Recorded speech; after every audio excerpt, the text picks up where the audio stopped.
الحمد لله الذي جعل الصيام جنة للصائمين من النار وزيادة في الأجر والإفطار، وأشهد أن لا إله إلا الله الكبير المتعال، وأشهد أن محمدا عبده ورسوله.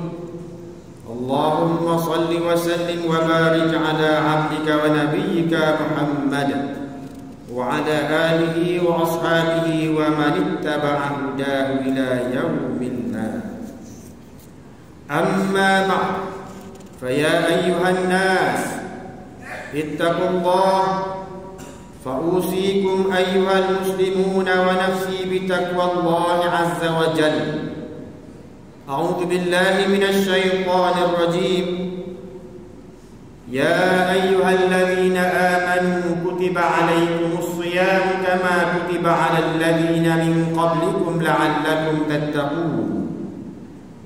Ikhwanul muslimin, marilah kita tingkatkan keimanan dan ketakwaan kita kepada Allah Subhanahu wa taala dengan melaksanakan perintah-perintahnya dan meninggalkan segala larangannya dan tegahannya. Mudah-mudahan kita mendapat keredaannya di dunia dan di akhirat. Ikhwanul muslimin, nikmat Allah sentiasa berterusan mengiringi satu sama lain sebagai rahmat dan anugerahnya. Antara nikmat terbesar adalah kewajiban berpuasa di bulan Ramadan. Nabi sallallahu alaihi wasallam bersabda, "Idza dakhala Ramadan, futihat abwabul jannah wa ghulqat abwab jahannam wa sulsilatis syayatin." Hadis sahih Bukhari dan Muslim. Bermaksud, apabila datang bulan Ramadan, dibukakan pintu-pintu syurga, ditutup pintu-pintu neraka, dan dibelenggu syaitan-syaitan. Beruntunglah mereka yang memperbanyakkan ketaatan di bulan mulia ini, menempuh jalan syurga dan menjauhi neraka.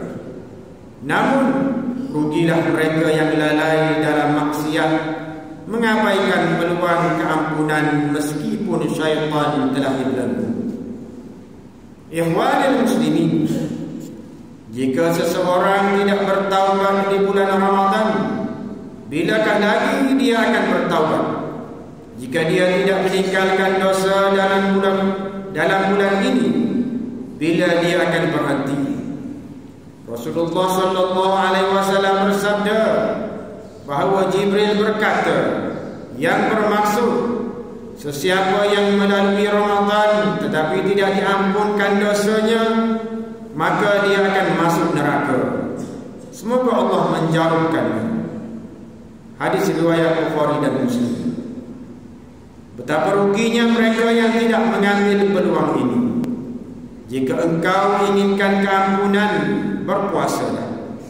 Kerana Rasulullah sallallahu alaihi wasallam bersabda, "Man shama Ramadhana imanan wa ihtisaban, ghufira lahu ma taqaddama min dhanbi." Maksudnya, sesiapa yang berpuasa Ramadan dengan penuh keimanan dan mengharap ganjaran, diampunkan dosanya yang telah lalu. Puasa juga menggandakan pahala.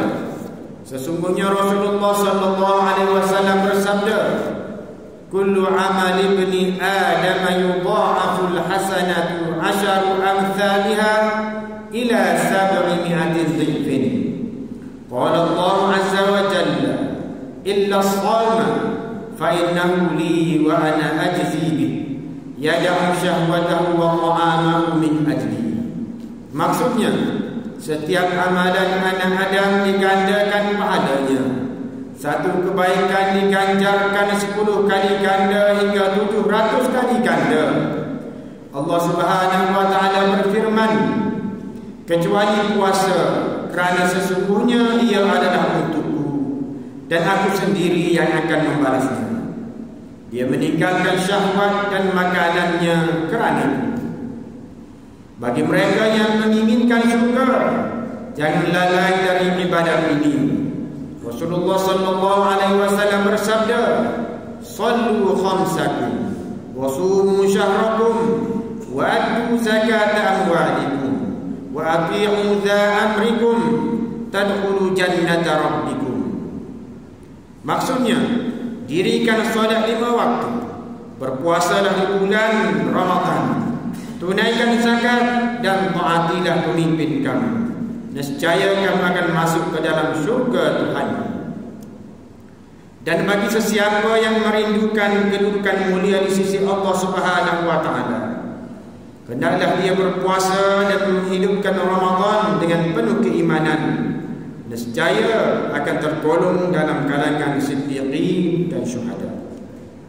Ikhwanil muslimin, telah datang bulan Ramadan, bulan yang diwajibkan puasa sebagai salah satu rukun Islam, bulan turunnya Al-Quran, serta bulan di mana syaitan dibelenggu, pintu syurga dibuka dan pintu neraka ditutup. Berusahalah mencapai tujuan puasa, yaitu ketakwaan kepada Allah Subhanahu wa taala. Jadikan puasa sebagai benteng daripada maksiat, mendorong kepada ibadah, serta jalan meningkatkan keikhlasan dan ketaatan. Ikhwanil muslimin, ramai yang berpuasa hanya dengan menahan diri daripada makan, minum dan perkara yang membatalkan puasa. Sedangkan hakikat puasa lebih dari itu. Para ulama terdahulu berkata, puasa yang paling ringan adalah sekadar meninggalkan makanan dan minuman. Manakala puasa yang sempurna ialah menahan seluruh anggota tubuh badan kita daripada dosa, yaitu lisan daripada ucapan haram, perut daripada makanan dan minuman hasil daripada yang haram, kemaluan daripada hubungan terlarang, mata daripada melihat perkara yang haram, harta daripada sumber yang tidak halal. Sebagaimana makanan membatalkan puasa, dosa pula menghapuskan pahala puasa. Rasulullah sallallahu alaihi wasallam bersabda, "Man lam yada' qaula zur wal 'amala bih, falaysa lillahi hajatun fi an yada'a ta'amahu wa syarabahu." Maksudnya, sesiapa yang tidak meninggalkan perkataan dusta dan perbuatan keji, maka Allah tidak berhajat kepada puasanya yang hanya tidak makan dan minum saja. Betapa ramai yang berpuasa tetapi hanya mendapat lapar dan dahaga sahaja. Oleh itu, jagalah kesucian puasa dengan menjauhi segala perkara-perkara yang merosakkan. Ikhwanil muslimin, perbanyakkanlah membaca Al-Quran di bulan Ramadan, sebagaimana dilakukan oleh generasi salafus salih. Mereka bersungguh-sungguh dalam tilawah Al-Quran. Contohnya, Imam kita Asy-Syafi'i khatam 2 kali sehari Al-Quran, manakala Imam Al-Bukhari mengkhatamkan setiap malam. Ada juga yang khatam setiap 3 malam, 5 malam atau 7 malam. Ramadan adalah bulan turunnya Al-Quran, bulan di mana Jibril memulai kaji Al-Quran bersama Nabi sallallahu alaihi wasallam, dan bulan di mana pahala dilipat gandakan. Firman Allah Subhanahu wa taala, "Syahrul Ramadan alladzi unzila fihi al-Qur'an hudan lin-nas wa bayyinatin minal huda wal furqan." Artinya, bulan Ramadan yang padanya diturunkan Al-Quran sebagai petunjuk bagi manusia, serta keterangan-keterangan yang menjelaskan petunjuk dan pembeza antara yang hak dan batil. Surah Al-Baqarah ayat 185.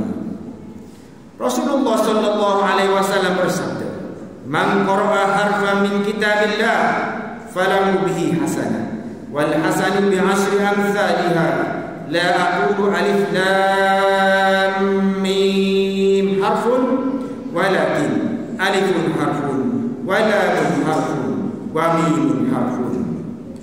Sesiapa yang membaca satu huruf dari kitab Allah Al-Quran, maka baginya satu kebajikan, dan setiap kebaikan akan digandakan 10 kali lipat ganda.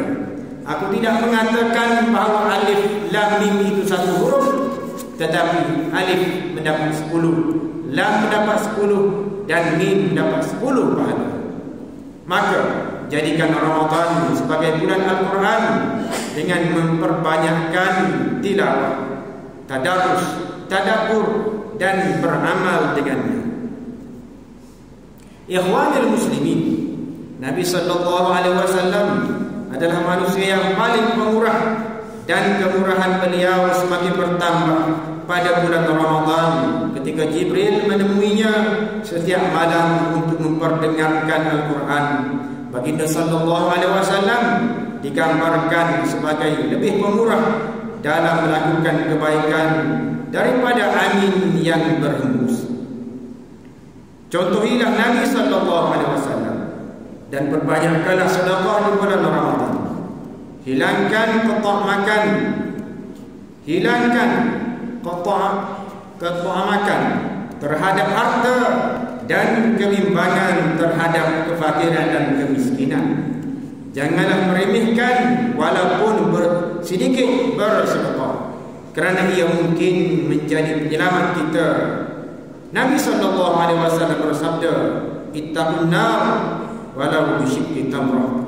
Maksudnya, hendaklah setiap seorang daripada kamu melindungi dirinya daripada api neraka, walaupun dengan hanya separuh biji kurma. Salah satu bentuk kemurahan hati terbaik dalam Ramadan adalah memberi makanan berbuka kepada orang yang berpuasa. Nabi SAW bersabda, man fattara sha'ima kutiba lahu mithlu ajri. Maksudnya, sesiapa yang memberi makanan berbuka kepada orang yang berpuasa, maka dia akan mendapat pahala seperti pahala orang yang berpuasa itu, tanpa mengurang sedikit pun. Ikhwanul muslimin, akhirnya marilah kita berdoa kepada Allah Subhanahu wa taala agar menyelamatkan kita semua daripada segala wabak, penyakit dan bala bencana. Berbanyakkanlah melakukan amal soleh dan menghindari segala perkara yang membawa kemurkaan Allah Subhanahu wa taala. Ingatlah bahawa mengambil riswah dan salah guna kuasa, mengambil bahan-bahan yang memabukkan dan salah guna dadah serta segala perbuatan haram akan membawa kehinaan di dunia dan akhirat. Khatib juga ingin menegaskan bahawa di dalam harta kita terdapat hak orang lain yang perlu kita tunaikan, khususnya zakat. Justru salurkanlah infak anda sama ada zakat atau wakaf kepada Majlis Agama Islam Kelantan selaku badan yang dipertanggungjawabkan untuk menguruskan zakat dan wakaf di negeri Kelantan.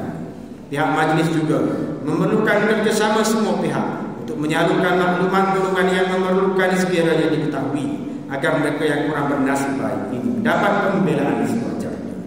Barakallahu li wa lakum bil Qur'anil azim wa nafa'ani wa iyyakum bima fihi minal ayati wa dzikril hakim wa taqabbala minni wa minkum tilawatahu innahu huwas samiul alim. Aqulu qawli hadha wa astaghfirullahal azim li wa lakum wa lisa'iril muslimina wal muslimat wal mu'minina wal mu'minat al ahya'i minhum wal amwat fastaghfiruhu innahu huwal ghafurur